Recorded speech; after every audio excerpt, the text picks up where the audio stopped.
Guys ఇది Ladakh రైడ్లో day 4. మనమేమో కార్గిల్కి దగ్గరలో అసలు ఎవరూ లేని ప్లేస్లో అయితే క్యాంపింగ్ వేసేసుకున్నాం. ఇంకా లొకేషన్ కూడా అల్టిమేట్ ఉంది ఇక్కడ.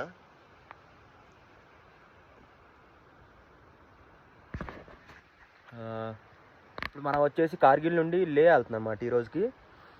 ఇంకా ఈ మధ్యలో ఏమంటే మనకి నమికిలా పాస్, తర్వాత ఫోటులా, ఈ రెండు జోజిలా పాస్ కన్నా కొంచెం హై ఆల్టిట్యూడ్లో ఉంటాయి. జోజిలా పాస్ మనం నిన్న క్రాస్ చేసింది 3500 మీటర్స్ హైట్ అనమాట. ఇది వచ్చేసి నమికిలా వచ్చేసి 3700, నెక్స్ట్ ఫోటులా వచ్చేసి 4108 మీటర్స్ అనమాట. ఆ తర్వాత మనకి లామయూరు తర్వాత మ్యాగ్నెటిక్ హిల్, ఆ తర్వాత లే. సో ఈ 4 ప్లేసెస్ మనం ఎక్స్ప్లోర్ చేసుకొని లే అయితే ఈరోజు రీచ్ అవుతాం. ఈరోజు లేలో ఏం ఎక్స్ప్లోర్ చేయం. ఇంకా రేపటి నుండి